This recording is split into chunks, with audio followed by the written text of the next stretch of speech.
Então, eu sempre convido você, farei novamente hoje. Participa do Manhã no Ar com a gente, manda pra cá sua sugestão de reportagem, denúncia, flagrante, algo que esteja acontecendo aí perto da sua casa, do seu trabalho. É muito simples, basta enviar uma mensagem de áudio ou de vídeo contando aí o seu problema que a gente tenta encontrar a solução junto com você. Nosso WhatsApp é 992258767 e você, lógico, também deve entrar, porque a gente adora aqui, ó, na nossa página do Facebook e interagir com a gente. Agora a gente vai lá pra cima com o RC Cop, saber como é que tá o tempo e o trânsito nesta quarta-feira na nossa cidade de Manaus. E quem traz as informações pra gente, como todos os dias, é ele, Adeilson Albuquerque. Bom dia, Adeilson, e toda a equipe do RC Cop. Oi, Dani. Bom dia. Em nome do comandante Breno Colares, Alex Gomes, o nosso repórter cinematográfico. E um bom dia especial para o Renner também, que hoje está feliz, seu filhão completando uma primavera. Saúde, paz e conquistas para ele. Um abraço forte para a mamãe, para o papai, para a criançada, para você. Está o prazer da sua audiência, a alegria de todas as manhãs. E nesta quarta-feira, a gente observa aí que a temperatura média para hoje deve acontecer de 27 graus centígrados. A gente observa o tempo bem aberto na manhã desta quarta-feira. A possibilidade de chuva é de 40%, sensação térmica de 31 graus e o pôr do sol está previsto para as 17 horas e 51 minutos. A máxima do dia deve alcançar 30 graus e a máxima sensação 39 graus. Ou seja, Daniela Sayag, hoje vamos ter um dia também bastante quente, com previsão de um pouquinho de chuva isolada em alguns pontos da nossa cidade. É bom quem vai sair de casa se preparar para tudo isso. Mas tá bom, né, Adeilson? A gente sabe que a gente enfrentou aí um calorzão de quase 2 meses. Depois deu uma trégua esse calor, choveu aí nos últimos dias, a gente teve um clima mais ameno. Acho que dá para suportar essa quarta-feira aí ensolarada. Como você falou, a gente só precisa prevenir aí, sair com as sombrinhas, passar protetor solar ou vestir uma blusa um pouco mais coberta nos braços aí para quem for se expor ao sol. Mas de qualquer jeito é bonito a gente amanhecer o dia com uma imagem dessa, um sol claro, pelo menos ali a luminosidade, olha aí, agora a gente consegue ter uma imagem melhor, a nossa cidade sob o sol. É bacana também amanhecer com um dia assim, né, Adeilson?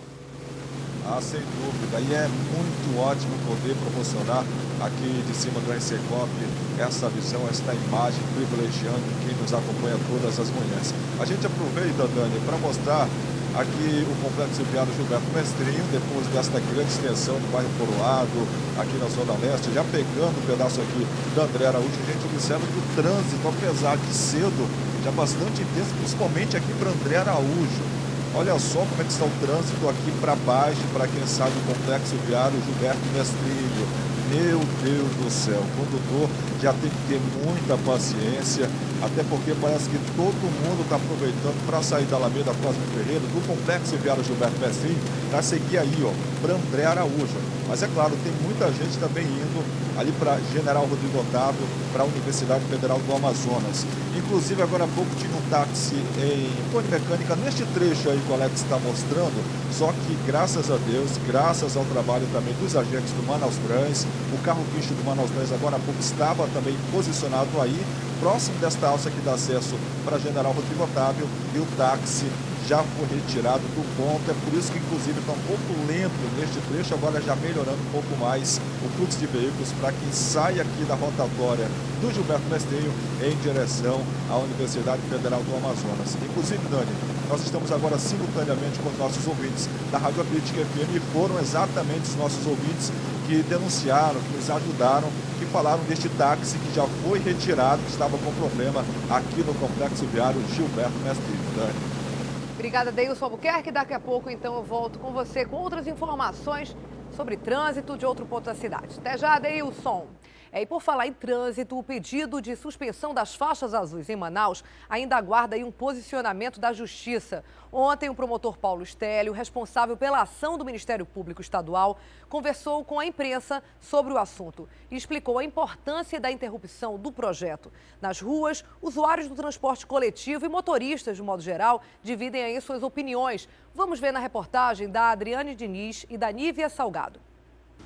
O BRS é formado pelos corredores exclusivos de ônibus em Manaus. A área é definida por esta faixa azul. A ideia do projeto era facilitar e incentivar o uso de ônibus na cidade. Mas na prática trouxe alguns problemas. O trânsito, por exemplo, ficou ainda mais lento nas outras pistas e quase sempre livre na faixa exclusiva. Essa foi apenas uma das reclamações que chegaram até o Ministério Público, que comprovou ainda outros pontos negativos. As pessoas que utilizam o transporte público comum, elas se sentiram prejudicadas. Por quê? Porque a faixa azul veio beneficiar só o usuário do expresso, enquanto a maioria da população usa a faixa comum do ônibus, usa o ônibus comum. A questão do asfaltamento, né? Com a utilização do expresso, em razão de ele ser um pouco mais pesado, parece-me que criou uma série de imperfeições no asfalto. A questão dos atropelamentos, a falta de informações também com relação aos motoristas, que às vezes tem que, no caso ali da Rua Recife, que tem que entrar à direita, eles não sabem em que ponto ele pode acessar a faixa azul. Então, tem que haver essa educação, tem que haver essa informação para a sociedade. Outro ponto que também chamou a atenção foi o aumento do número de acidentes registrados nessas faixas exclusivas. Uma das possíveis causas seria o excesso de velocidade. Como a via apresenta fluxo livre, os motoristas aproveitam para acelerar e os pedestres não se atentam para o perigo, o que pode ter levado ao aumento de mortes por atropelamento. Para se ter uma ideia, a primeira faixa azul foi colocada em fevereiro, na Avenida Constantino Neri. De lá para cá, 8 acidentes foram registrados, 3 deles fatais. Diante de tantos problemas, o Ministério Público pediu na Justiça a suspensão imediata do uso das faixas exclusivas. De acordo com o MPE, o BRS só poderá ser utilizado novamente se a Prefeitura comprovar, através de um plano de mobilidade ou de um estudo técnico, a real necessidade e, principalmente, a eficiência das faixas exclusivas. Enquanto a Justiça não chega a uma conclusão, o assunto é repercutido entre os mais interessados. De um lado, os usuários dos ônibus articulados que usam o BRS. Acho que melhorou, né? Pra mim, né? Não sei os outros. Eu sempre pego o 219, né? Com essa faixa que é rápido que a gente chega. Antes demorava quanto tempo? Ah, eu não sei te dizer. De lá do Ilha do Vale para chegar no centro, acho que 1 hora. E agora? Agora dá uns 30 minutos. Do outro lado, os motoristas que passam bem mais tempo nos engarrafamentos por causa da faixa azul. O fluxo já estava muito grande, né? E tirando uma faixa da gente já ficou complicado, né? Acho que vai melhorar assim se tirar. E o tráfego de veículos do transporte coletivo pela faixa azul é um dos principais pontos do estudo do projeto de mobilidade urbana da nossa cidade. Ele estaria pronto para ser avaliado e enviado à Câmara Municipal de Manaus. O que está faltando, hein? Eu vou perguntar agora para a Thea. Thea, o que está faltando, hein, Thea Morel, para que seja entregue esse estudo? Bom dia para você. Bom dia, Daniela. Bem, nesse momento, esse plano de mobilidade urbana ele está sendo avaliado pela Procuradoria-Geral do município e também pela Casa Civil, que vai fazer todos os ajustes necessários para depois encaminhá-lo para a Câmara Municipal de Manaus para que seja votada, que esse plano precisa passar também pelo parlamento, né? Porque muitos pontos devem ser modificados na nossa cidade. De acordo com esse plano, né, que foi feito aí por uma empresa de consultoria terceirizada, a Oficina Engenharia Consultorias, mais de 30 eventos, e a gente inclui aí audiências públicas e outras discussões, foram feitas com toda a sociedade até se chegar a esse modelo que está sendo avaliado pela Casa Civil e pela PGM. Mais de 1.082 participantes deram as suas sugestões, né, e elas foram anotadas e incorporadas ao plano. Como você mesmo disse, a faixa azul é um dos pontos que estão contemplados nesse novo plano de mobilidade. No caso, nos locais onde existe a faixa azul, a circulação dos ônibus deveria ser exclusiva por essas faixas. Parece até uma resposta em relação a essa ação do Ministério Público, né, que proibiu ontem o uso, né, que pede, na verdade, a proibição do uso das faixas azuis na cidade, mas que ainda vai ser votado pela Justiça. Bem, outros pontos também são bastante interessantes e chamam atenção. O caso, por exemplo, da previsão de construção de um terminal, que seria o Terminal 6, aqui na cidade de Manaus. Ele seria construído ali na área do Tarumã, próximo a Torquato Tapajós. Alguns outros terminais, por exemplo, como o T1, seriam transformados em estações de ônibus, pontos onde os ônibus passariam e onde as pessoas poderiam fazer a integração, teria uma centralização das linhas de ônibus para que as pessoas pudessem acessar e saber exatamente onde que eles podem pegar os coletivos. Existe também a previsão de uma criação de uma estação de ônibus no bairro São Jorge, que seria próximo ali do T1 também, para tentar fazer a interligação dessas linhas, reduzir o número de ônibus na cidade, tornando, na verdade, mais efetivo o tráfego dos coletivos. E tem também algumas alterações, Daniela, no trânsito da cidade. Com a construção de novas vias, né?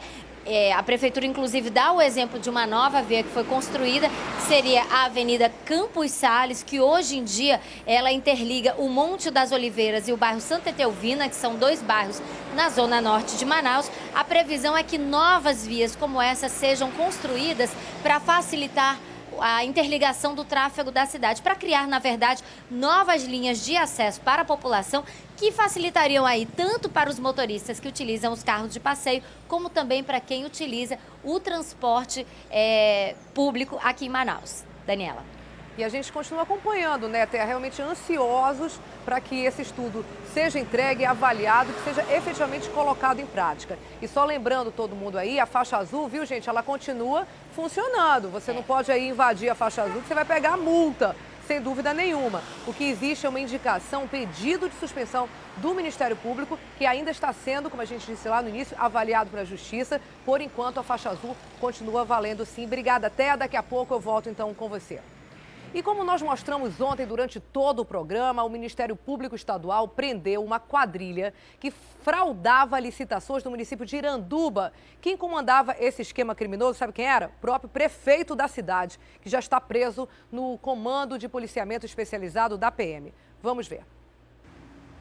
O prefeito se entregou no fim da manhã na sede do Ministério Público Estadual. Shinaik Medeiros é o principal alvo da Operação Cauchi. Ele não tinha sido encontrado durante o cumprimento dos mandados de prisão em Iranduba. As equipes cercaram a prefeitura e apreenderam vários documentos. Na casa do prefeito, além de documentos, os policiais encontraram R$13 mil. Nesse material, o Ministério Público pretende encontrar as provas das fraudes em licitação para contratos de obras, serviços e aquisição de materiais. Esquema investigado há 3 meses. Segundo as investigações, o chefe da organização criminosa era o prefeito Shinaik Medeiros. Também participavam do esquema a irmã dele, que atuava como tesoureira do Fundo Municipal de Saúde, além do presidente da Comissão Geral de Licitações e dos secretários de Infraestrutura e Finanças. A Justiça mandou bloquear os bens de todos os envolvidos no esquema. Nádia Medeiros, irmã do prefeito, também foi presa e levada à sede do Ministério Público, para onde também foram trazidos Edu Gomes, presidente da Comissão Geral de Licitação, e o secretário de Finanças de Iranduba, Davi Queiroz. Segundo as investigações, juntos eles desviaram aproximadamente R$56 milhões de recursos estaduais e federais. E o secretário de Infraestrutura, André Maciel, que também participaria desse esquema aí de corrupção e estava foragido, se entregou na noite de ontem. A vice-prefeita de Iranduba, Madalena de Jesus, que não aparece nas investigações, assumiu então o cargo de prefeita. Durante coletiva ontem à tarde, o Ministério Público do Estado deu mais detalhes sobre todo esse esquema, que, segundo as investigações, desviava verba da merenda escolar, saúde e infraestrutura de Iranduba. Vamos ver. Um esquema de corrupção milionário atingia vários setores do município de Iranduba. Merenda escolar, saúde e obras de infraestrutura foram os mais afetados. Até a farmácia básica não era fornecida pelo município. Faltava merenda escolar, faltava transporte escolar. Isso, no caso do Fundeb, é permitido você pagar transporte escolar com 40% do recurso do Fundeb, 60% para profissionais de magistério. Então, a gente sempre se depara com esse tipo de situação é o recurso da merenda escolar que é desviado, e aí a criança fica com um cardápio ou inexistente ou de baixa caloria, que não atende às necessidades da criança. Durante a coletiva, o Ministério Público disse que, além do dinheiro e das joias que foram apreendidos na casa do prefeito Schneik Medeiros, a operação também encontrou na casa do secretário de Finanças, Davi Queiroz, documentos, computadores e vários carimbos de empresas que eram usados para fraudar processos licitatórios. Vários funcionários, né, que de forma organizada, sob o comando de 2 pessoas que estavam no mesmo grau, definiam quais eram as empresas que iriam ganhar as licitações e, com base no resultado dessas licitações, eles recebiam parte do dinheiro que era pago para essas empresas e dividiu o dinheiro que era pago em forma de propina das empresas para essas pessoas, rateavam entre eles. De acordo com as investigações, 20% do valor de cada contrato firmado com a prefeitura era depositado de forma antecipada na conta da empresa, antes mesmo de ser realizado qualquer tipo de serviço. O empresário, por sua vez, retirava esse valor no banco e repassava a um integrante da organização criminosa que era liderada pelo prefeito de Iranduba. Pelo menos 4 pessoas foram presas e ouvidas pela Força-Tarefa do Ministério Público. O secretário de Infraestrutura, André Maciel Lima, continua foragido da Justiça. E como eu falei antes, né, ele acabou ontem à noite ainda se entregando, então o secretário já está também preso. Ao todo são 5 pessoas presas nessa operação. E a manchete do Jornal A Crítica de hoje é: população festeja prisão de prefeito. A reportagem fala aí sobre o esquema de corrupção no município de Iranduba, que a gente vem falando desde ontem também aqui no Manhã no Ar. A opinião dos moradores sobre as prisões realizadas ontem está na reportagem do Jornal A Crítica. Vamos ver esse e outros destaques da edição de hoje.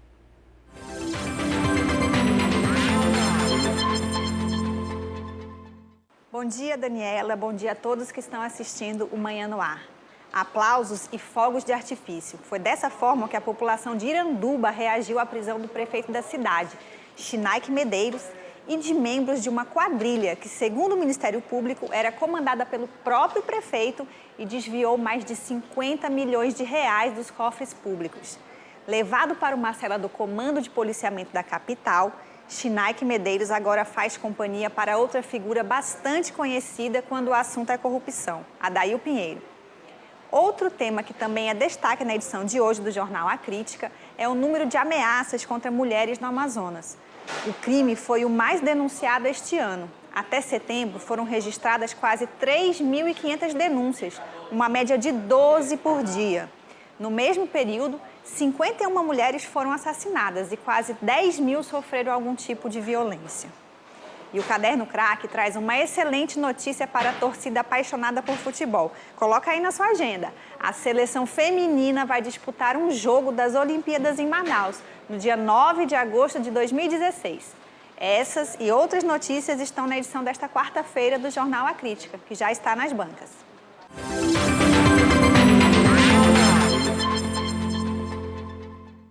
Obrigada, Aruana. E nós recebemos hoje aqui no estúdio o Procurador-Geral do Ministério Público Estadual, Fábio Monteiro, que vai conversar com a gente agora sobre a operação que foi chamada de Cauxi, né? Realizada ontem no município de Iranduba, e outros trabalhos também desenvolvidos pelo MPE. Primeiramente, muito obrigada, Fábio, pela sua vinda aqui no Manhã no Ar. A gente sabe que vocês estavam desde ontem, né, acordando bastante cedo, há vários dias por causa dessa operação. E muito obrigada, então, por ter aceito o nosso convite e estar aqui. Que isso, é uma honra. Você já declarou, Fábio, que essa é apenas uma das várias ações que o Ministério Público está investigando no Estado, no nosso Estado, sobre corrupção. A situação é séria? Muito. Na verdade, uma grande parte dos municípios do estado do Amazonas tem um ou outro problema relacionado a isso. Claro que nós não estamos dizendo que as prefeituras municipais como um todo agem de forma organizada, desviando recursos públicos. Não, mas nós temos procedimentos instaurados em diversas promotorias, com acompanhamento do nosso GAECO, que algumas secretarias municipais, alguma comissão de licitação, enfim, sempre tem alguma notícia vinculada a esse tema em algum município, e que, portanto, o recurso que deveria estar sendo aplicado para a população está sendo desviado.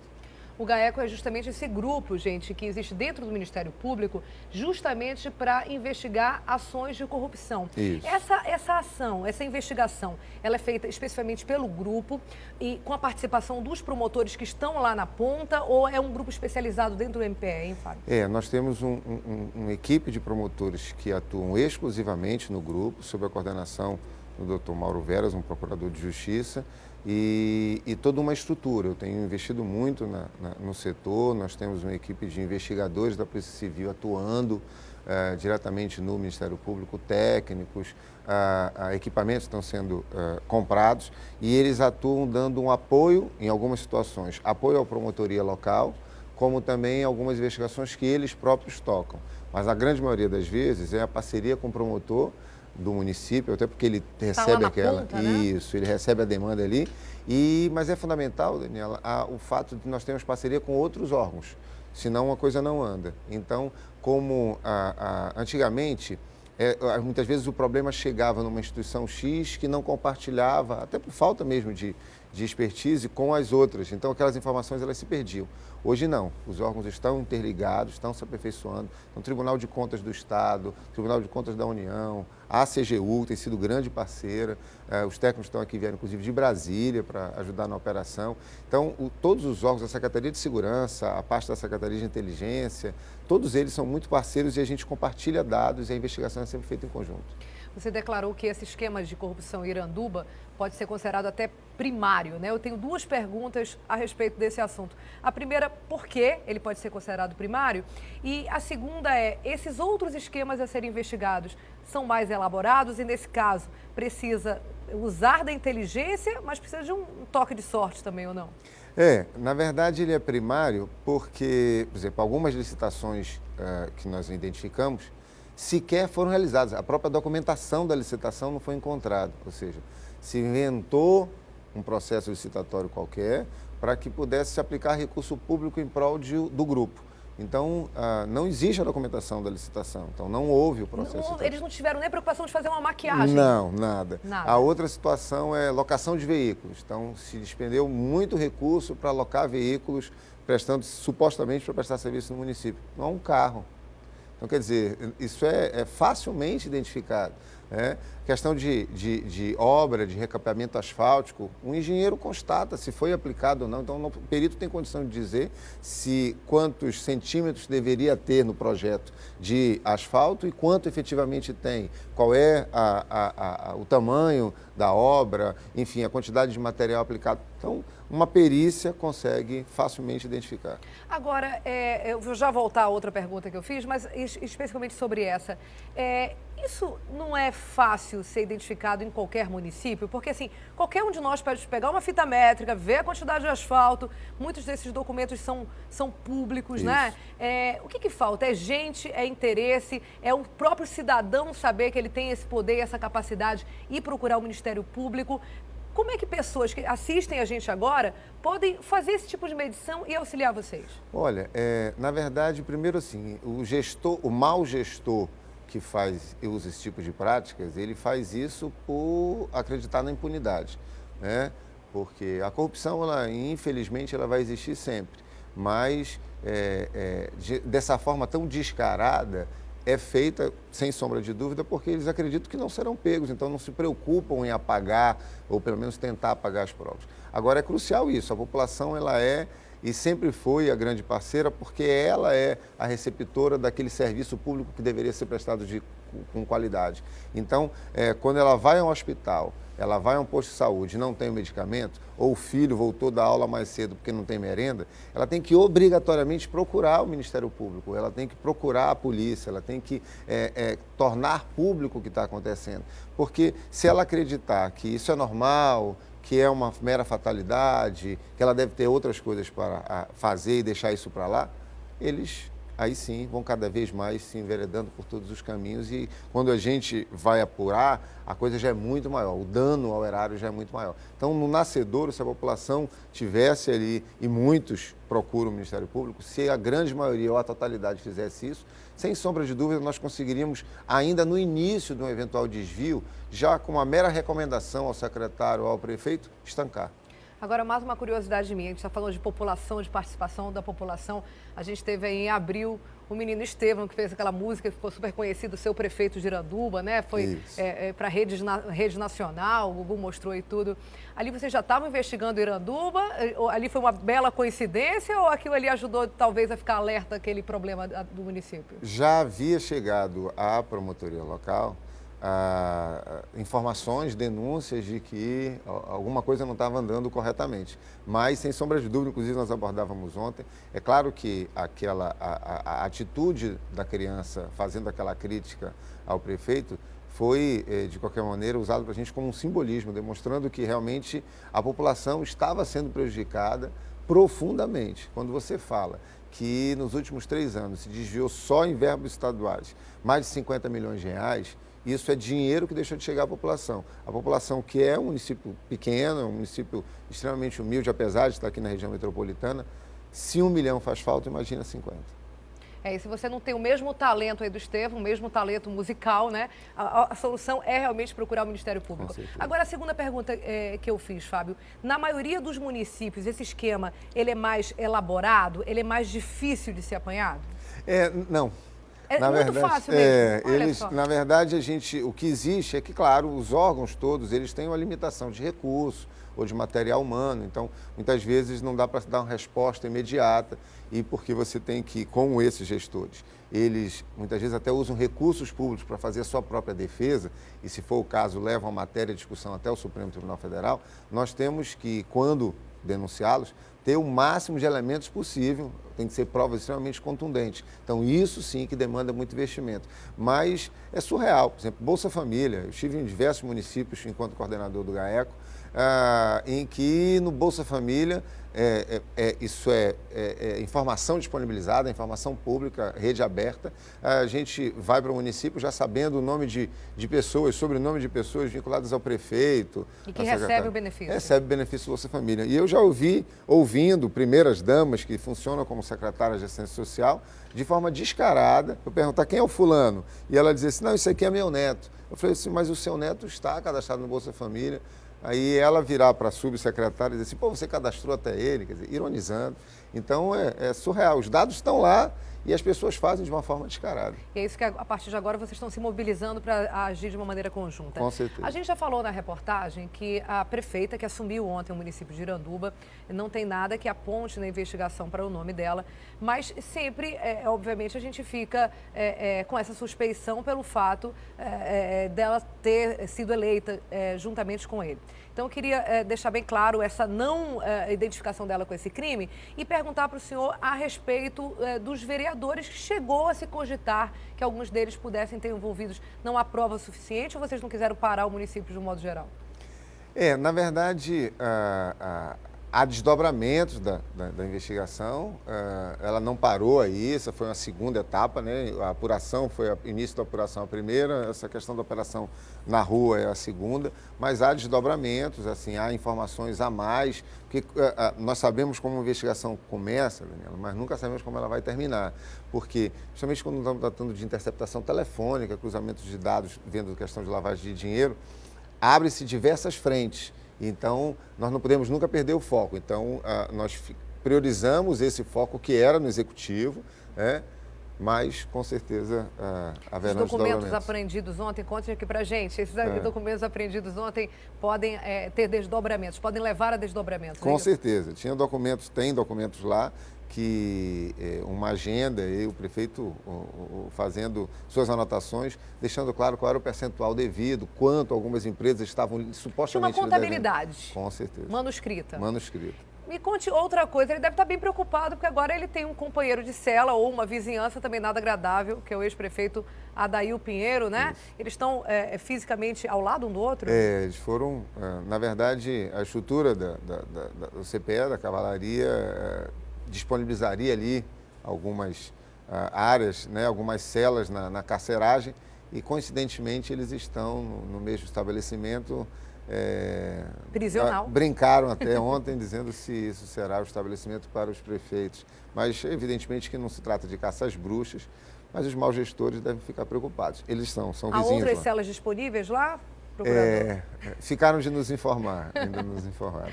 O senhor falou da importância do trabalho dos promotores que estão na ponta dos municípios nesse auxílio ao GAECO. Como é que está a estrutura da promotoria no interior? Qual é a independência que eles têm de fato para trabalhar? Infelizmente, o interior ele sempre foi a parte mais fraca, né, do Ministério Público no que diz respeito à estrutura, que é natural. O orçamento ele sempre foi muito apertado, então a demanda maior, a concentração populacional do estado do Amazonas tradicionalmente é na capital, então evidentemente que teve-se que se priorizar certos aspectos, então tradicionalmente a capital tem uma estrutura melhor do que o interior. Mas nós temos investido, as gestões que nos antecederam também fizeram isso, nós continuamos a investir, estamos construindo, dando continuidade à questão do projeto Sedes Próprias, para que os promotores tenham a sua atuação estruturalmente no local próprio e não no fórum, que muitas vezes é uma área acanhada. Nós estamos disponibilizando computadores para todos os promotores do interior.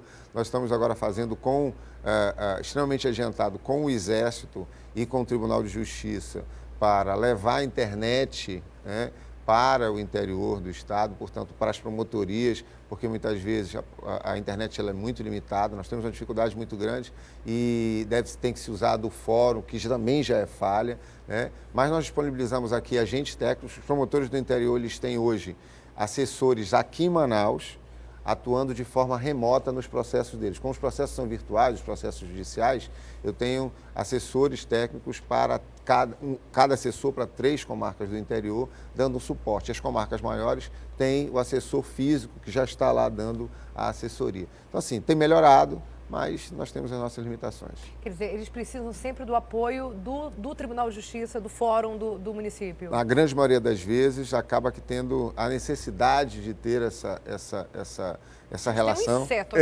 aqui no estúdio. Pronto, afastamos. E essa proximidade com o Tribunal de Justiça, até porque é inerente, é umbilical, mas o ideal é que nós tivéssemos uma estrutura mais avançada, mas estamos investindo nisso.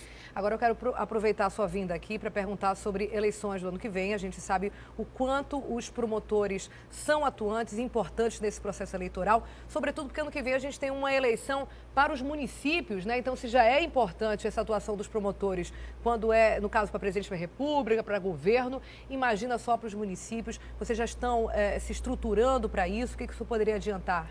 Isso, na verdade, não poderia ser diferente. Todas as zonas eleitorais terão os promotores eleitorais. Nós temos um coordenador eleitoral, o Dr. Públio Caio, que, na verdade, faz esse link entre os promotores e o procurador regional eleitoral, que é um procurador da República, e o objetivo é esse. As operações do GAECO, os andamentos do GAECO, e, na verdade, inclusive nós temos essa preocupação de já fazer, e ainda em 2015, para deixar muito claro que nós não temos colaboração política, nós temos lado, né? Nós não temos partido, nós temos sim, o único lado que nós temos é o povo, é a sociedade. E o caminho, o trâmite e o trabalho dos colegas eleitorais vai ser muito contundente, nós vamos disponibilizar uma estrutura para que os colegas tenham todo o apoio, inclusive de Departamento de Inteligência do GAECO, os maus políticos vão ter muito trabalho. Ontem foi formalizada uma denúncia de um ex-secretário da CEINFRA a respeito de possíveis irregularidades em obras públicas. Isso. Como é que vocês pretendem dar encaminhamento a essas denúncias? Na verdade, quando a coisa imediatamente veio à tona, né, quando o ex-secretário deu uma entrevista dizendo do que se tratava, eu determinei de imediato que fosse compilado todos os dados, o que é que nós tínhamos das promotorias especializadas em relação à secretaria específica, a Secretaria Estadual de Infraestrutura. Existe diversos procedimentos pontuais em uma ou outra obra que continuarão a ser dado andamento. Eu colhi o depoimento do O senhor mesmo ouviu? Isso, eu ouvi, ele esteve comigo na segunda-feira. Ele abordou alguns temas, disse que identificou algumas irregularidades, não foi incisivo em uma quantidade excessiva de obras, mas insistiu bastante, dizendo que identificou 2 obras enquanto esteve nesse período curto na CEINFRA, que era o que ele tem divulgado, a ponte, uma ponte em Quari e uma ponte em Tefé, que não estavam sendo, cujo projeto não está sendo executado corretamente, segundo ele. De imediato, nós já acionamos até os promotores da comarca para saber se existe algum procedimento já instaurado na promotoria e colocar a nossa estrutura de GAECO, conhecendo necessário, e engenheiro, para subsidiar o trabalho do promotor no município. Para a gente encerrar, procurador, a gente sabe que o Ministério Público tem um trabalho de cada vez estar mais próximo das pessoas, né? Isso. A gente até conversou em outra oportunidade que o Ministério Público, ali no início da estrada da Ponta Negra, às vezes as pessoas não sabem onde fica, tem dificuldade de acesso. E eu sei que vocês aí estão planejando chegar mais próximo das pessoas. Onde é que vocês estão agora e como é que as pessoas podem procurá-los? Nós estamos numa área extremamente grande, no Shopping Leste, na Zona Leste, onde há as promotorias, onde existem as promotorias especializadas em violência contra a mulher, mas tem um centro de atendimento ao público lá para recepcionar não só as vítimas desses crimes, mas, na verdade, qualquer cidadão que precise de um esclarecimento, que queira fazer uma denúncia, que queira saber como anda o processo de um parente seu ou de si próprio no fórum, no Tribunal de Justiça. Então, assim, nós temos estrutura para poder receber essa demanda da população e dar o encaminhamento necessário ou para as promotorias especializadas, que não necessariamente precisam ser ali na Zona Leste, como em qualquer outra área em que o Ministério Público atue dentro do fórum, por exemplo.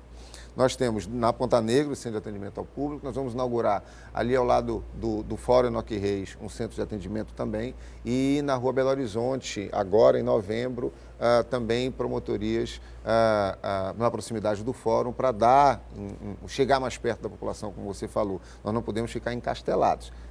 Nós temos que ir até onde a população está, até porque ela é a principal destinatária do nosso trabalho. Esse da Zona Leste, então, fica num shopping, é isso? Isso, num shopping, Cidade Leste, o nome do shopping. Certo. É um shopping de serviços, certo.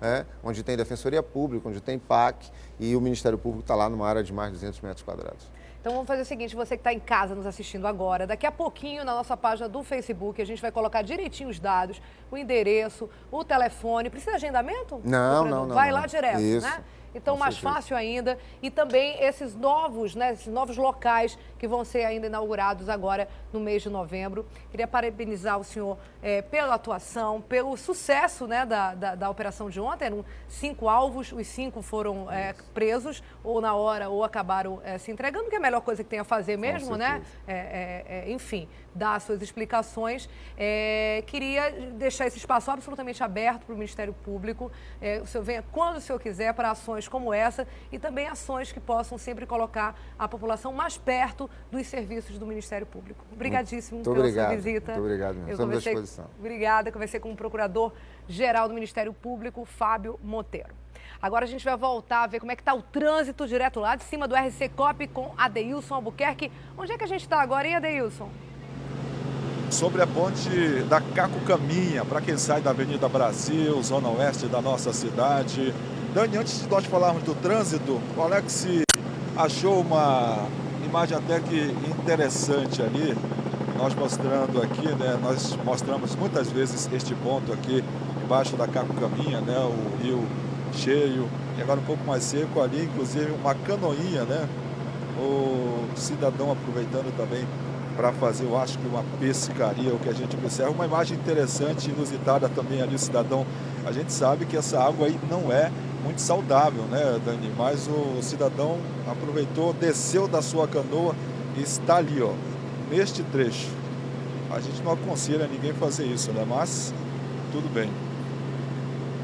A gente observa aí. Agora sim, Alex, vamos mostrar o trânsito, uma imagem inusitada que a gente encontrou neste momento, que nos chamou a atenção, né? Até porque a gente sabe que os nossos igarapés são bastante poluídos.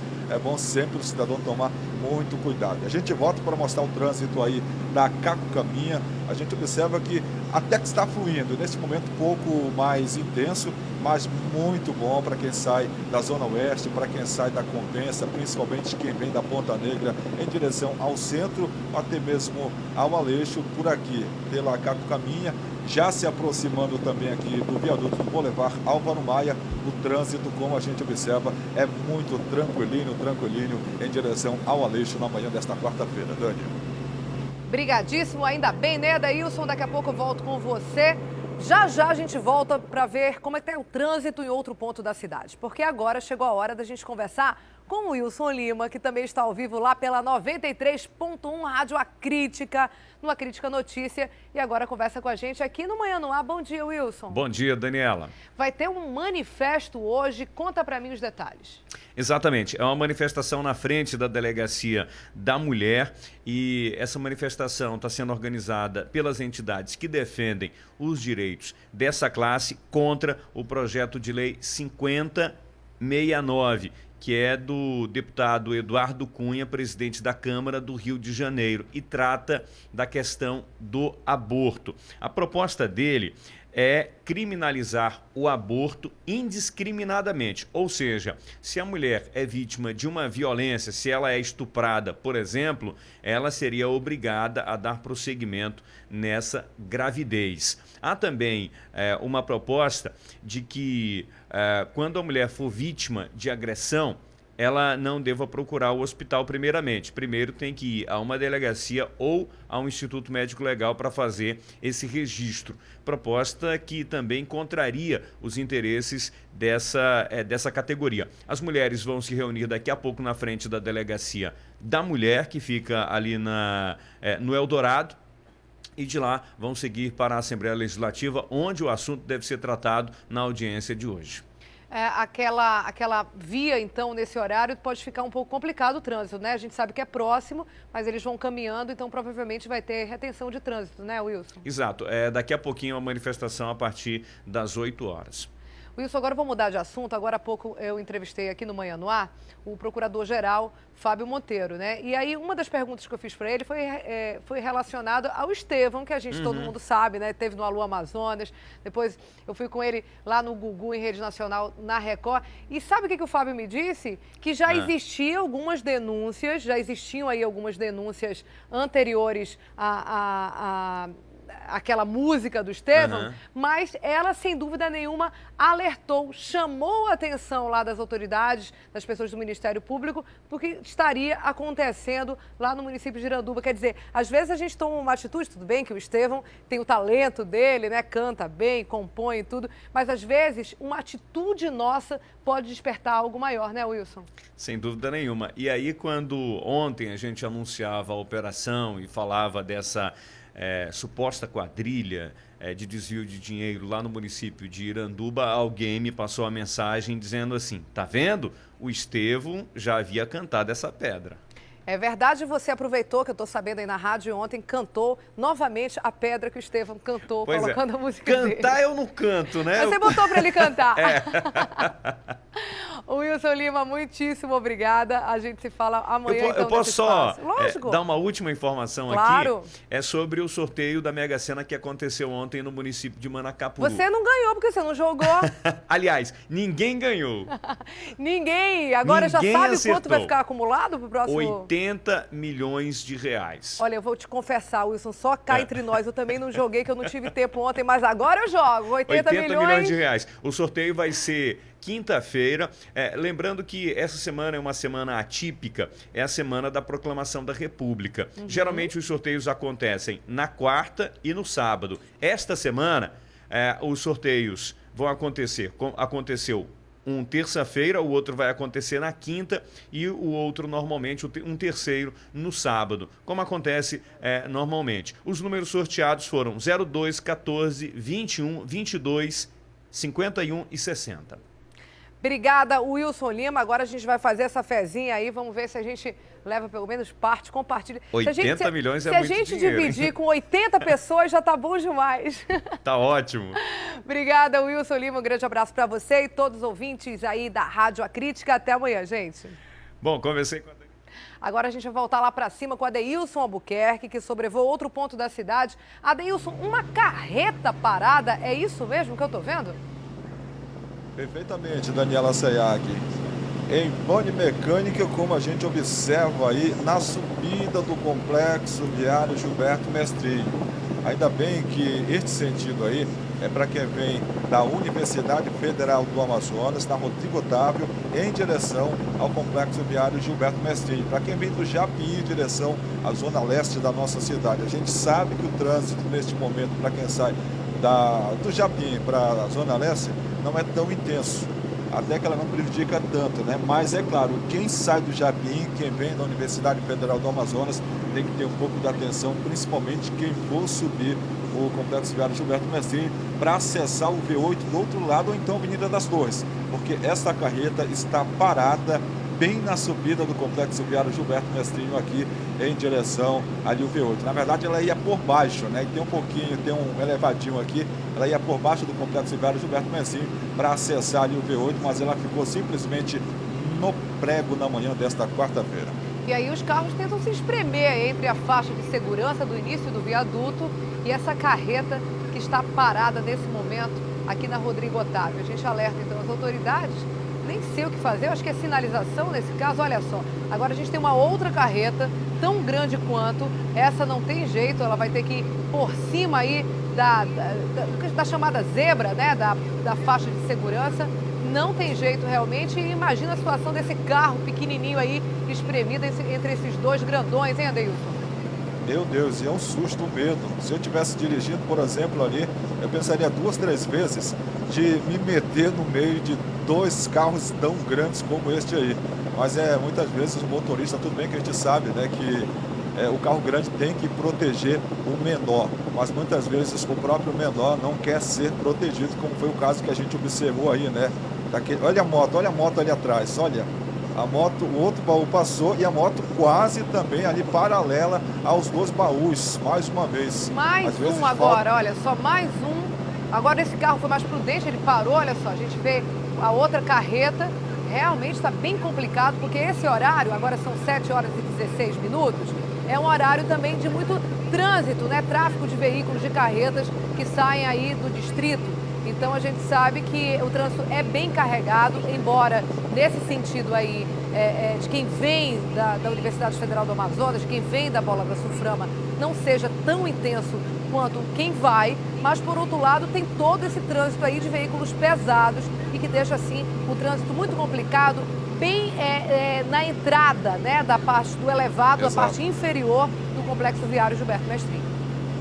Até porque são somente 2 faixas, né, Dani? E aí, se 2 já são pouco, né? Ou é já pouco para quem anda por aqui, para quem anda, para o fluxo de veículos, imagine quando uma das 2 faixas está comprometida, como é o caso, e ainda mais na entrada aqui do viaduto do complexo viário Gilberto Mestrinho. Aí o trânsito fica muito mais complicado, sem dúvida nenhuma. Obrigada, Deilson. Daqui a pouco eu volto com vocês do RC Cop. Até já.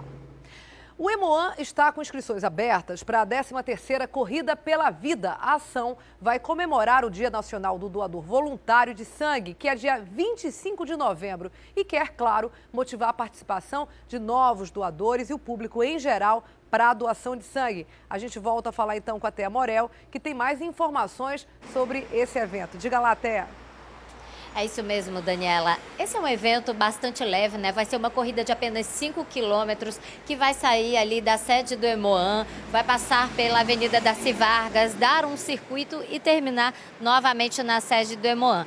Com um diferencial, existe uma categoria só para doadores. Isso significa que os doadores, eles vão concorrer contra outros doadores. E essa é mais uma forma de estimular a doação de sangue, né? Aqui ao meu lado, nós temos o Rodrigo Leitão, que é diretor técnico do Hemoan, que vai dar mais informações. Rodrigo, essas inscrições já começaram no dia 3 e vão até que dia? Até o dia 11 de novembro, são feitas lá mesmo no Hemoan, diretamente. Bom, a gente tem aqui, não precisa pagar para fazer a inscrição para essa corrida, né? Não, a única coisa é você fazer a doação de uma lata de leite ou um pacote de fraldas, e esses materiais eles serão doados para o Grupo Raio de Sol, que doará para os pacientes do Hemoan. Como é que é essa iniciativa? Fazer uma corrida para chamar a atenção dos doadores, né? Para também chamar os doadores para participar de um evento? Então, já é a 13ª corrida que o Hemoan faz e é nesse período que se comemora a Semana Nacional do Doador que o Hemoan ele faz uma homenagem, ou seja, um agradecimento, né, aos doadores que procuram o serviço para a doação de sangue. E a categoria do doador existem outras, que é a modalidade aberta, masculino e feminino, portadores de necessidades especiais e cadeirante também. Então é uma forma de agradecimento aos nossos doadores. Quer dizer, é uma forma realmente de reunir todo mundo que ajuda o Hemoan, que todo ano está ajudando, e também chamar novas pessoas para ajudar. Isso, o objetivo da corrida primeiro é esse, homenagear os doadores, agradecer à sociedade, agradecer aos doadores e também mostrar para a sociedade que nós estamos aqui, o Hemocentro está aqui, nós convertemos essa doação que as pessoas fazem na forma de serviços, né?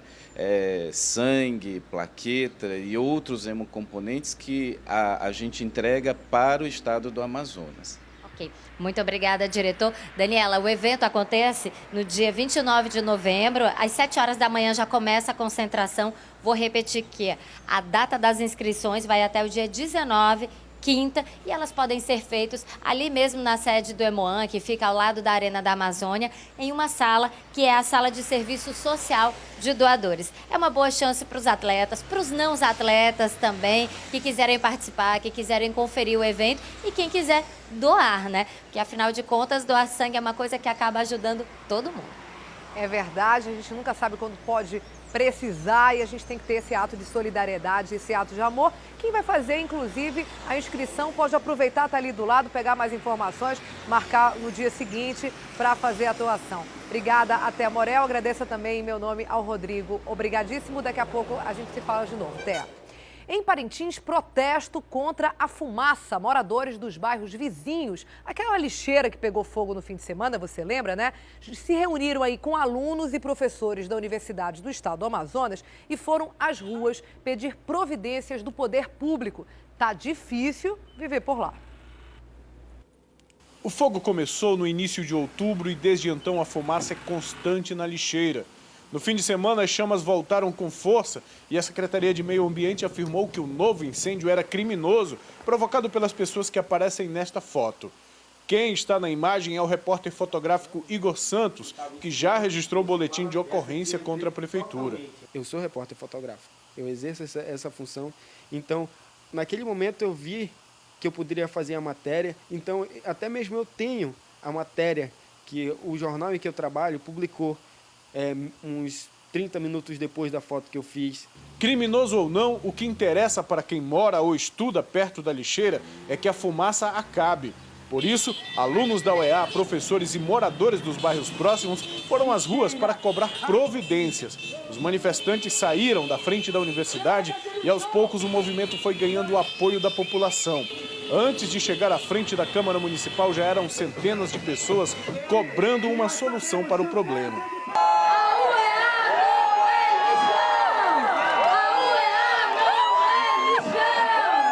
Primeiro tem que acabar com esse incêndio. Não é possível que ninguém consiga apagar esse incêndio. Né? Então tem que fazer, tem que tomar uma atitude. Depois cuidar para que o processo aconteça. Vai ter que acontecer lentamente, mas tem que fazer isso, tem que começar hoje. Porque nós estamos esperando aqui há mais de 10 anos que isso aconteça. Esses anos todos nós ficamos quietos, mas agora não dá mais. É impossível, se vocês forem à noite, é um grande fumaceiro dentro da universidade. Então nós estamos clamando, pedindo socorro das autoridades, dos vereadores, do prefeito, do governador do estado, do governo federal, para que possam ter um olhar de carinho pelas suas pessoas, porque são cidadãos, são pessoas que pagam seus tributos, seus direitos, e nós queremos um mínimo de respeito com essas famílias e com os moradores daquela localidade. A polícia foi chamada no local, mas não houve confronto. Os manifestantes lotaram a galeria da casa. Uma comissão teve a oportunidade de falar em nome dos manifestantes durante a sessão. Os vereadores apoiaram o protesto. Mas o presidente da casa, vereador Everaldo Batista, disse que alguns manifestantes só estavam ali para fazer politicagem, o que deixou algumas pessoas irritadas. Nós estamos sofrendo lá no Pascoalagem com essa queimada, com essa fumaça que está prejudicando a saúde de todos nós lá. Então o que a gente quer é só que essa administração tenha respeito e tenha responsabilidade por todos nós parintinenses, não só pelo Pascoalagem, porque essa fumaça não vai ser só prejudicial para nós, vai ser prejudicial para toda a cidade. Os vereadores aprovaram um requerimento solicitando da Justiça Federal que determine um local para a implantação de um aterro sanitário, com base nos estudos que já foram realizados, e agendaram uma audiência pública para discutir soluções em relação ao fogo na lixeira. Sem dúvida nenhuma, daqui hoje saíram possíveis soluções, porque nós vamos fazer, com certeza, uma audiência pública na próxima quarta-feira com todos os órgãos envolvidos e de lá nós vamos sair com algumas soluções. E uma mulher foi presa na madrugada de ontem no aeroporto internacional Eduardo Gomes. Vamos ver as imagens? Ela estava com 4 quilos de cocaína pura escondida dentro de equipamentos odontológicos. Esses equipamentos aí de dentista. A droga iria atravessar o Atlântico, gente, seria levada para a cidade de Lisboa, em Portugal. A prisão foi feita por policiais federais durante a fiscalização do equipamento de raio-x. A suspeita foi levada para a sede da Polícia Federal e depois será encaminhada aí para o presídio feminino, onde ficará à disposição da Justiça. A polícia apresentou ontem também uma quadrilha especializada em roubo de carros e comércios. Os ladrões estavam há quase 20 dias cometendo assaltos em um mesmo veículo, que já tinha sido roubado de uma professora. A ação da quadrilha foi registrada por câmeras de segurança. Nas imagens aparecem 2 homens numa moto. Um deles aborda esta professora quando ela sai do carro numa rua do conjunto Galileia.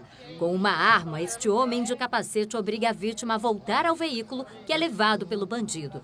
2 quadras depois, a motorista foi libertada. Neste fim de semana, o grupo se preparava para assaltar uma casa no bairro Petrópolis quando foi surpreendido pela polícia. Como já tínhamos identificado o veículo, acompanhamos. Eles, como não tinha informação do local exato da residência, foram pegar a Mônica, que tinha mais informações sobre o local. Pegaram a Mônica na rua Raquel. Logo depois, abordamos. Eles empreenderam fuga e logo em seguida houve troca de tiros. Desde o dia em que eles roubaram o carro da professora, eles estavam utilizando o veículo para cometer vários crimes. Essa placa aqui, por exemplo, foi modificada. É uma placa clonada. O documento também foi adulterado. No dia em que eles foram abordados pela polícia, eles ainda tentaram fugir, mas bateram. Foi aí que começou o tiroteio. Diego Nunes, que era o 4º integrante da quadrilha, levou um tiro e morreu ainda no local. Everton Desidério da Rocha, Raí Nascimento dos Santos e Mônica da Silva Souza foram capturados depois do tiroteio. Eles já têm várias passagens pela polícia. Era uma quadrilha, ou seja, o modo de vida deles era cometer crimes na nossa cidade. Eles não tinham outra atividade a não ser cometer crimes. A gente está falando aí de roubo de carros, né? Um projeto de lei que envolve os estacionamentos privados está em análise pela Câmara de Manaus. Se aprovado e sancionado, os donos desses estabelecimentos, desses estacionamentos, serão obrigados a informar aos clientes se eles têm ou não seguro em caso de danos e furtos de veículos enquanto o carro está ali estacionado. O descumprimento pode gerar aí uma multa de R$16 mil e deve dar mais segurança a todos nós motoristas que usamos esse tipo de serviço. Vamos ver. O projeto de lei está em tramitação na Câmara Municipal. Já tem o parecer favorável da Comissão de Economia e Finanças. Agora precisa passar pela de Turismo, Indústria e Comércio. O autor da proposta diz que a intenção é obrigar as empresas que administram estacionamentos a informarem os clientes se dispõem de seguro e como os motoristas podem ter acesso, caso tenham os veículos danificados. Em Manaus é comum nós termos sinistro de veículos em estacionamento, onde o estacionamento não tem responsabilidade alguma a respeito daquele dano, daquele sinistro. Então, o projeto prevê que a empresa possa disponibilizar em local visível se ela dispõe de apólice de seguro ou não. Caso seja aprovada e sancionada, a multa para quem não cumprir a lei pode chegar a R$16 mil. Essa informação é de direito do consumidor. Então, penso que o PROCON Municipal passará a gerir para identificar se as empresas estão cumprindo. Alguns estacionamentos já operam com sistemas próprios de segurança, como este aqui no Adrianópolis, que utiliza um monitoramento através dessa maquineta que parece muito com aquela de cartão de crédito. Com esta maquineta é possível dar entrada no veículo. A gente vai fazer uma simulação aqui, um veículo placa XXX 2222. O próximo passo é indicar a marca do veículo e em seguida é possível aqui também indicar se o carro que entrou no estacionamento tem uma avaria, por exemplo, no capô. Em seguida, eu posso ainda indicar se dentro desse veículo há um smartphone e um óculos. Pronto. Depois de todo esse procedimento, o cliente vai receber uma via, que é impressa segundos depois. E é por meio dessa via, que serve como documento, que ele vai poder registrar alguma reclamação, caso note algo diferente ao voltar ao estacionamento para buscar o carro. O dono do estacionamento informou que o sistema eletrônico está instalado em outros 8 que ele administra. Todos contam com uma seguradora. E mesmo que a lei ainda não esteja em vigor, ele garante, vai providenciar as informações conforme determina o projeto. Gente, não é só ganhar dinheiro, é saber administrar e ser responsável pelo veículo que a pessoa comprou e entra no seu estacionamento. Por exemplo, se entre um concorrente meu, tem um do lado aqui, né, no caso, em outro local, e ele vai ver que o meu tem seguro, ele vai optar pelo meu, não vai optar pelo do outro. Eu acredito, né? Vai dar mais segurança para quem estacionar. É isso aí, parabéns aí, seu Alberto, pela iniciativa, muito legal, né? São atitudes como essa que gera um mercado mais competitivo e que deixa nós, consumidores, mais aptos a escolher quem presta um serviço melhor e mais seguro. Parabéns novamente aí, seu Alberto, pela iniciativa. Vamos mudar de assunto, vamos voltar a falar agora de polícia. Um morador de rua foi morto a pauladas na madrugada de hoje, um absurdo, no bairro do São Jorge, da Zona Oeste. O Márcio Azevedo acompanha esse caso e traz os detalhes agora pra gente. Márcio, bom dia. Que absurdo, né? Como é que aconteceu isso? Oi, Dani, muito bom dia para você que está conosco. Aconteceu bem aqui onde nós estamos, na verdade, aquelas mediações ali na parte de baixo da ponte da Avenida Caco Caminha, que liga o Boulevard Álvaro Maia com a Avenida Brasil, que dá acesso ao bairro da Compensa. Segundo informações, essa é uma área muito frequentada por moradores de rua. Eles costumam ficar do lado daqui, costumam ficar numa praça que tem ali atrás para consumirem drogas. E geralmente sai confusão entre eles por conta do consumo desse entorpecente. Segundo a polícia, o local é muito frequentado por usuários de crack e ox. E aí, durante a madrugada, policiais da 21ª SICOM foram acionadas e, ao chegar aqui, encontraram o corpo de Davi Geraldo Amâncio Olímpio, de 29 anos. Ele estava debruçado no chão. Segundo a polícia, ele levou uma paulada na região da face, que destruiu o rosto da vítima, e não encontraram suspeito. Mas eles sabem que o local é frequentado por várias pessoas e que a vítima, o Davi, não estava só na hora do crime. O Instituto Médico Legal e o Instituto de Perícia, de Criminalística, estiveram no local, já fizeram toda a parte de local de crime e agora vai ficar a cargo da Delegacia de Homicídio e Sequestro tentar chegar ao autor desse homicídio que vitimou esse morador de rua aqui, que vivia nessa área da Ponte Caco Caminha, na região aqui do bairro do São Jorge e também da Compensa, Dani. Obrigada, Márcio Azevedo, pelas informações de polícia. A gente espera aí que cheguem aos autores desse crime. Obrigada, Márcio. Como nós falamos aqui ontem, uma empresa do Distrito Industrial instalou 2 linhas de produção no complexo penitenciário Anísio Jobim, o Compage. O objetivo é a ressocialização desses detentos através aí da educação profissional. O salário será repassado à família deles e a cada 3 dias trabalhados será descontado um dia da pena. Eles começaram a receber o treinamento ontem e quem traz as informações para a gente é a repórter Samira Benoliel. No total vai ser 1 mês de treinamento e os detentos vão começar a trabalhar efetivamente dentro do presídio, nas linhas de produção, a partir de janeiro. A gente conversa agora com o secretário de Administração Penitenciária. Secretário, como é que vai funcionar na prática todo esse trabalho? Nós estamos implementando aqui no CDP masculino uma linha de montagem para equipamentos de porteiros eletrônicos. Nós vamos estar somente com 30 internos e até o meio do ano a gente quer chegar a 100 internos trabalhando. O trabalho é a melhor forma de reintegrar o interno à sociedade, de resgatar a cidadania. Ele trabalhando, ele aprende uma capacitação profissional, ele vai ter emprego lá fora. Ele recebe um salário penitenciário em torno de 1/3 de salário mínimo e ele tem, a cada 3 dias trabalhado, 1 dia de pena remida. E a meta é ampliar esse projeto? A meta é ampliar. Nós queremos, aqui no CDP, até junho do ano que vem, trazer empregos para 100 internos. E já estamos começando também uma linha de montagem no compadre fechado masculino para 30 internos iniciarem uma linha de montagem de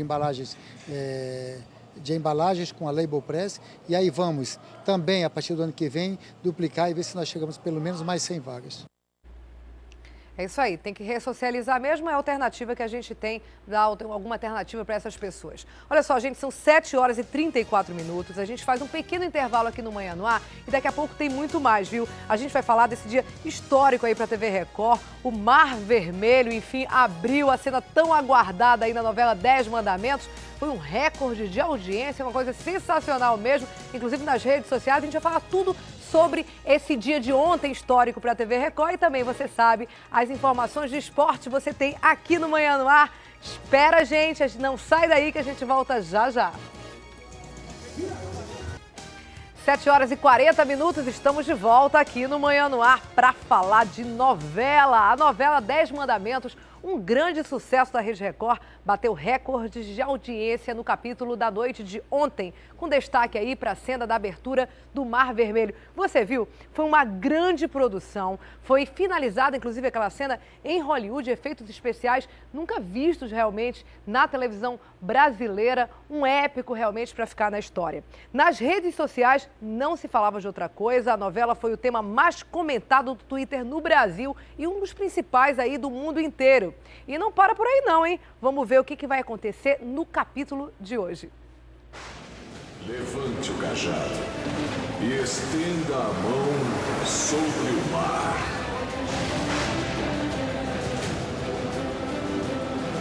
Marchem! Vamos!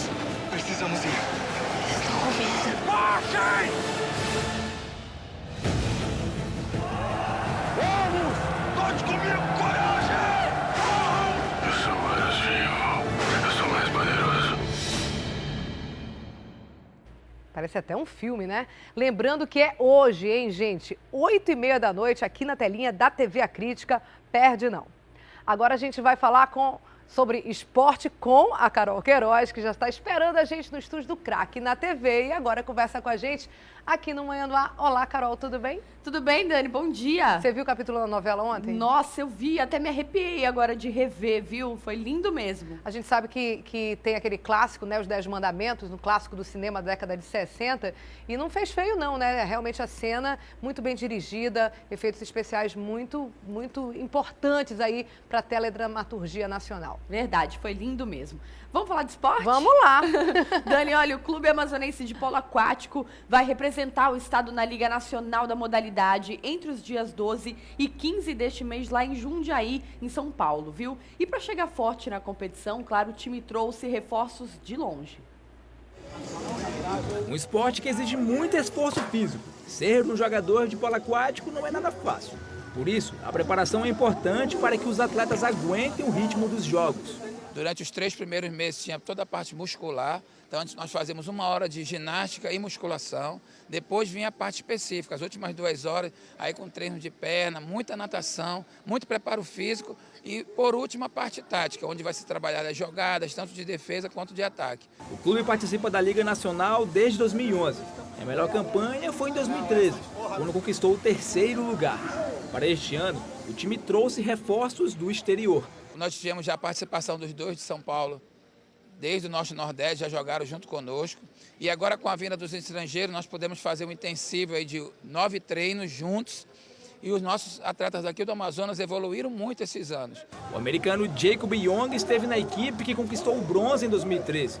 E agora ele quer ficar no lugar mais alto do pódio. I expect to do a lot better than the last time I was here. Assim como em todos os esportes, e principalmente em partidas decisivas, é sempre bom ter um cara experiente dentro do jogo. É o caso de Gilson Pará, que tem 49 anos e pratica a modalidade há 15. Todos esses jogos, vários Norte-Nordeste, campeonatos brasileiros, e aí na hora que o jogo tá assim, né, a gente entra, conversa, pede calma para eles, né, e sabendo que com calma que vai se conseguir a vitória. Onde esse time vai chegar na competição, não sabemos. A única certeza é que determinação não falta por aqui. Amazonense que é bem forte e, se Deus quiser, vai trazer títulos pra gente. Mais títulos, aliás, né? E olha, Dani, agora eu tenho uma boa notícia pra te dar. Tá lá no portal A Crítica, viu? Página do Craque. Quem quiser conferir. O Comitê Olímpico Brasileiro, né, o COB, e também a FIFA definiram que a seleção brasileira feminina vai fazer um jogo na Arena da Amazônia pelas Olimpíadas em 2016, no dia 9 de agosto. Esse não é evento teste, não é amistoso, não é nada, é jogo mesmo. Pelas Olimpíadas, a gente vai ter a seleção brasileira feminina jogando aqui, o jogo válido aí pela primeira fase do torneio olímpico, tá? Quanto ao adversário, a gente só vai saber isso em abril, quando encerram, então, as disputas pelas vagas olímpicas. Mas que bom, né, Dani? A gente vai receber jogos do masculino e do feminino aqui em Manaus, então a gente já sabe que a seleção brasileira feminina vai estar por aqui. A seleção brasileira feminina, que tradicionalmente tem melhores resultados em Olimpíadas que a masculina, né, Carol? Justamente. Tomara que elas venham e ganhem aqui, né? Façam bonito, como a gente falou, pela primeira fase, mas mesmo assim vai ser um jogão. E só o fato de ter a seleção aqui, não importa mais o adversário, a gente quer mesmo ir para torcer pelo nosso Brasil, né? Tudo é festa. É isso aí.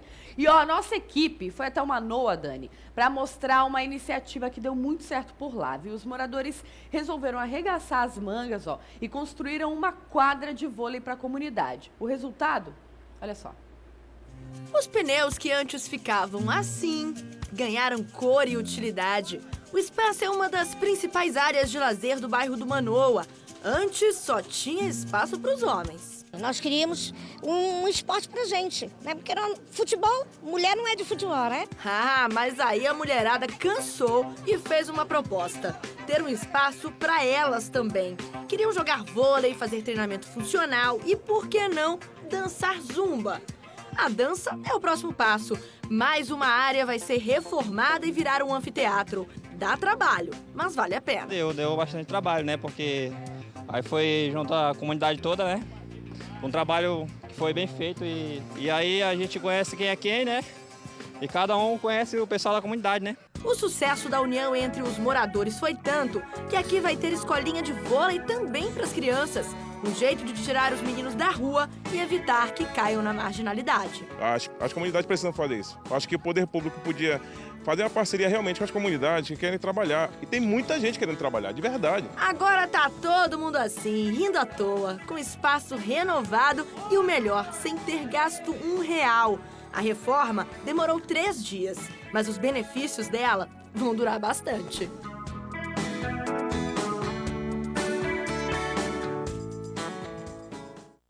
Que legal, né? Com a ajuda de um, de outro aí, ó, os moradores conseguiram, então, construir a quadra e agora tem um local para jogar.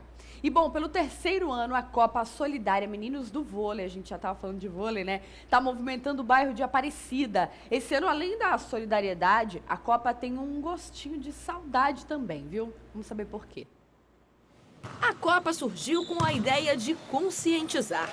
No primeiro ano, nós decidimos fazer uma conscientização sobre as aves que estavam em extinção no Amazonas, né? Então tivemos arara azul, galo da serra, então foram algumas aves, né? No segundo, a gente já com esse mesmo pensamento de conscientização, preservação, nós fizemos de árvores amazônicas, né? Então teve samaúma, oitizeiro, né? Salgueiro, que é uma árvore, teve pinheiros, que é uma árvore mais do sul, mas todas com esse propósito de conscientizar, né, a população, né? Agora, instituições foram abraçadas pelos jogadores. Vamos ter equipes defendendo o Lar da Criança, o GAC, o Instituto Alguém, Centro de Integração Amigos da Mama, vamos ter da Casa Frei Mário e o Centro Social Nossa Senhora das Graças. Esse ano, cada uma das 6 equipes leva o nome de uma instituição. E aí eles tentam conseguir o máximo de apoio possível com o público que vem assistir as partidas. Aliás, a entrada para os jogos é 1 quilo de alimento não perecível. Na última edição, em 2013, 300 quilos foram arrecadados. Esse ano, o destino de tudo isso é o abrigo Moacir Alves. Nós escolhemos o Moacir Alves pelo simples motivo do trabalho que eles fazem com crianças que são abandonadas pelas suas famílias por serem portadoras de necessidades especiais e por conhecer a casa, né? Aqui, mulheres e homens jogam juntos. Não tem essa de divisão, não. A gente fica meio com medo, porque, enfim, são homens, então meio que a gente tem que aguentar a força de homem, mas ninguém se intimida, até porque a gente já joga há anos juntos. Então, meio que já acostumou com esse critério de homem e mulher, essa mistura toda. Então, eles até, pegam leve, porque entendam que, afinal, nós somos bem mais frágeis que eles. Em 2014, a Copa não aconteceu. Pedro Pantoja era um dos idealizadores da competição. Em 2013, descobriu câncer nos ossos. Mesmo assim, ainda estava em todos os jogos como titular. Mas no ano passado, não resistiu e faleceu no dia 12 de dezembro. Esse ano, a Copa é por ele. Mais que uma disputa de vôlei, essa edição vai ficar registrada mesmo pela homenagem ao Pedrinho. A gente quer, por mais que seja uma homenagem a ele, a gente não quer que tenha aquele clima pesado, a gente quer realmente fazer uma festa para relembrar o espírito que ele deixou pra gente. Mesmo que essa tragédia não tivesse acontecido, com certeza, talvez até ele tivesse surgido com essa ideia. Ele sempre foi uma pessoa muito solidária e tenho certeza que ele está muito orgulhoso da gente. Certeza de que o Pedro ficaria muito feliz de ver a Copa ganhando mais força e fazendo mais pelo próximo. Mais uma vez dando certo a dobradinha entre esporte e solidariedade. Linda iniciativa, né? A Copa acontece todo domingo, viu? A partir das 9 da manhã, na quadra municipal Marcolino Lopes, na Aparecida. Quem puder comparecer e ajudar, vai ser muito bem-vindo, viu? Dani, vou ficando por aqui. Amanhã tem mais esporte aqui no Manhã no Ar. Um beijo pra você. Beijo, Carol. Até lá. Tchau, tchau. E a tecnologia tem ajudado muitas mães de primeira viagem através de um aplicativo desses que a gente aí usa no celular, sabe? Elas conseguem, então, tirar dúvidas sobre a amamentação e como agir em caso de emergência. Por isso, uma maternidade aqui de Manaus criou mais de 5 grupos de WhatsApp exatamente com esse objetivo. A iniciativa tem feito sucesso. Vamos ver. Depois que o neném nasce, antes de ir para casa, são várias orientações na maternidade. Como segurar o bebê e amamentá-lo do jeito certo. Essa é a posição ideal. Tu tá vendo que a nuca dele tá bem na direção da dobra do teu braço?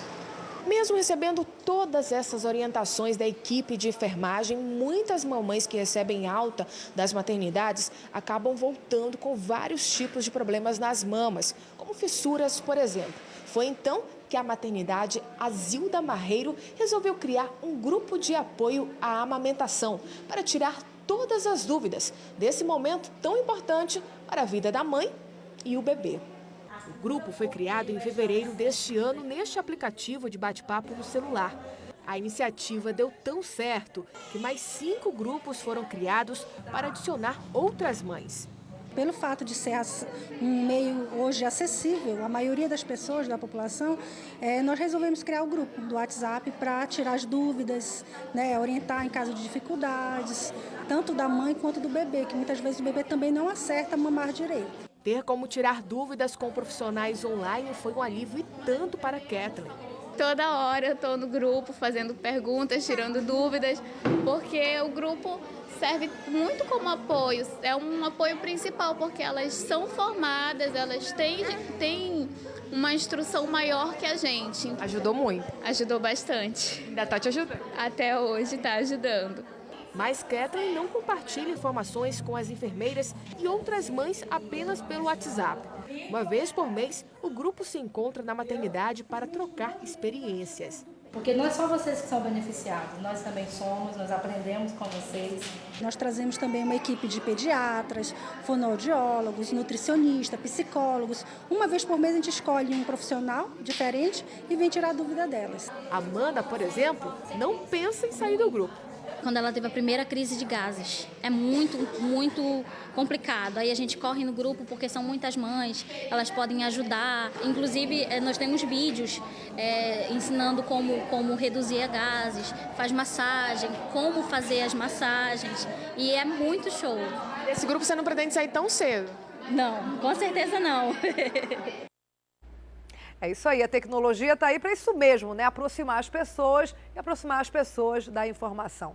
São 7 horas e 53 minutos, a gente fica por aqui agradecendo muitíssimo a sua companhia nessa manhã de quarta-feira e convidando para você ficar com a gente, continuar com a gente aí. Agora tem Fala Brasil, logo depois tem Hoje em Dia, às 11 Magazine, meio-dia, Alô Amazonas, aqui na telinha da TV A Crítica Record. E não esquece, hoje 8h30, mais um capítulo emocionante de 10 Mandamentos, com a continuação aí da cena da abertura do Mar Vermelho. E a gente, eu e você, a gente se vê amanhã aqui nesse espaço às 6h30. Eu te espero, hein? Tchau, até lá.